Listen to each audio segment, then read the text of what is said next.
Advisor Source News Weekly Headlines with Matt Fahr. Welcome to the Advisor Source News Weekly Headlines. I'm Matt Fahr.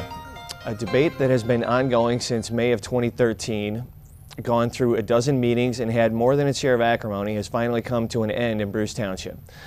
A special meeting held on July 24th, the Bruce Township Board of Trustees voted 3-2 to approve an amended lease agreement between the Township and Solveris for the installation of a wireless internet tower on Township property located at 36 Mile and Hip Road. The new agreement raises the maximum height of the tower to 200 feet, with Solveris owner Matt Lauer and the board making concessions to come to a final agreement. Lauer called language added to the agreement deal back in June a deal breaker and made a final offer to the board in order to finally bring internet service to those in the township who currently lack service or are fed up with paying exorbitant amounts. Here, Matt Lauer makes his offer to the board for installation of the Wi-Fi spots. So that's what led to the development of this alternative proposal, where we've now added in a third hotspot to sweeten the sweetheart deal and put target delivery dates on them.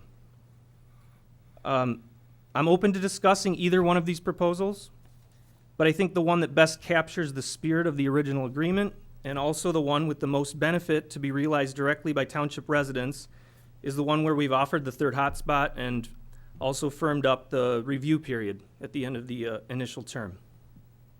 So, in the interest that no more time be wasted, I am respectfully requesting that a motion to approve either one of these lease amendments be put on the table this evening. The language Lauer referred to as a deal breaker was that he must not only come back to the board for approval of any equipment added to the tower, but that the board would have an open-ended say in how much they would charge for fees. In the new agreement, the board will not charge any fees for co-location equipment. In return, Lauer will be adding additional hotspots. Lauer estimated that the hotspots would cost him $250 a month and take an initial investment of up to $2,000 to install, plus maintenance costs. Initial locations for the hotspots are inside and outside of the Bruce Township Hall and the Romeo Community Center. The tower that still remains unused at the site has been shaved down to 160 feet after Lauer mistakenly built a tower that topped out at over 207 feet in violation of local, state, and federal regulations back in January. It will need to be completed and remeasured in order to begin providing service. As of today, there is no time frame for Lauer to begin providing internet service. Trustee Mark Falker and Clerk Susan Brockman voted against the changes to the agreement. Two rezoning proposals that were presented to the Bruce Township Planning Commission were both soundly defeated last month. Both brought strong opposition from local residents, with both developers speaking their minds in response to the outcry against them. The first development was brought to the board by Bruce Township resident Mike DeMille. He was looking to create a community on property just off of McKay and 33 Mile Roads.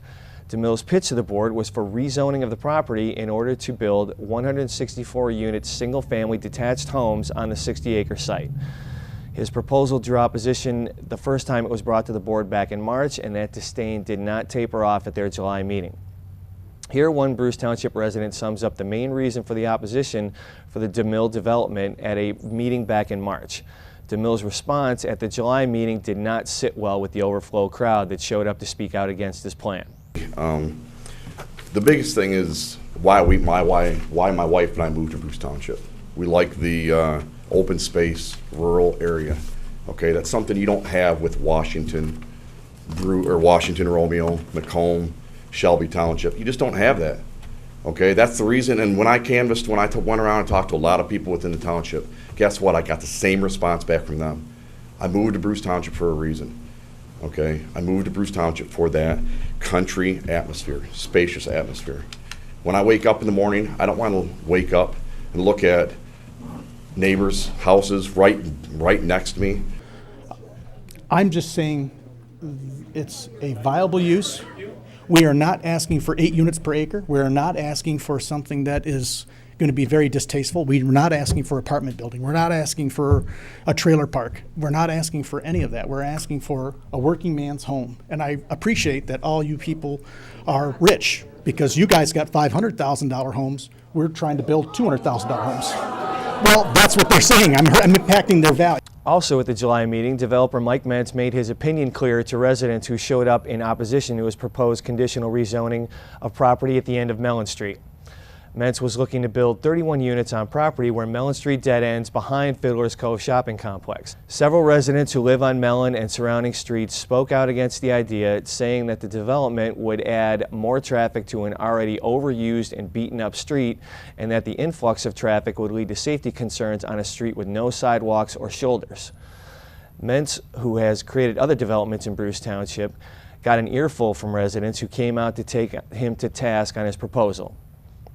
Here, one resident explains why he is against it, followed by Mentz's no-nonsense response to the overall opposition to the project. I cut my grass once a week. I see the traffic that's already there. People barely get by each other. There's really no room for a big complex to be at the end of this road. I put big rocks around my property because what people do is they come down Mellon, they turn on Kading, and they take it out to Van Dyke. They go around the corner where the motel is. I see cars that don't belong in the property area. I see cars that do. The ones that do, they're respectful, they go slow. The ones that don't, traffic, they don't want any homes. But what everybody here needs to understand is, everybody that lives in this community that has came from the other communities, every development that's been done has had crowds and had people adamantly opposing them. Okay, so you wouldn't live, just a second, you wouldn't live here in this community, all right, if the Planning Commission always did what the people are saying to do, because there'd be no development. There wouldn't. When I did Whispering Pines, no one wanted it. Do you think Fritz, when he did McVicker Meadows, anybody came out and they were applauding him? They weren't applauding him. But they live there and they're happy there. The same thing with across the street, Camelot. They were mad because it was all rural. It was all, hey, we moved here to get away from all that. But now all the people that live in these subs that were developed by people like me are adamantly against what we're doing, what we want to do again. Mentz was so overwhelmed by the negative response when he was asked by the board if he would take their comments into consideration and return with a revised plan, the developer declined. Washington Township Supervisor Dan O'Leary is looking to put the issue of increased police coverage in the hands of township voters this November. At a July meeting, the Washington Township Board of Trustees unanimously approved ballot language for approval of a $1 million increase for public safety. The township currently contracts with Macomb County Sheriff's Department for a full-time year-round coverage, but O'Leary considers what is currently in place to be insufficient. Sheriff Tony Wickersham is in agreement. Wickersham wrote in a letter to O'Leary back in June that the current deployment of sheriff's deputies is overburdened, and approximately 35% of all calls are handled by non-Washington Township deputies.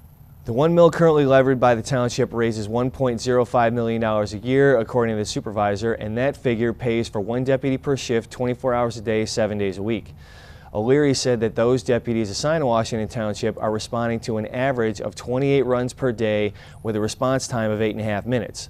In his eyes, more deputies are needed in the community of 23,000 people that spans 36 square miles. Here, O'Leary explains how surrounding communities pay for police coverage in comparison to Washington Township. Those aren't 5-minute runs, okay? It's not a 5-minute run to pick up a drunk driver, process them, get them down to the jail. That's not a 5-minute run, guys. The response time on average is 8.5 minutes. That's longer than it takes our firemen to respond, a lot longer. It's not a terrible response time, but the standard deviation on that response time is a lot. And we've had situations where people are waiting 30 minutes for a cop. And it's not the cop's fault. We've understaffed. The cops are doing their job. We've understaffed. We have our firemen complaining that they are manning accident scenes. They're supposed to be taking care of injured people. They're not supposed to be directing traffic, but they do. And sometimes those get to be heated situations. I don't like my firemen in heated, as you heard from the sheriff's presentation, he's managed to squeeze that down.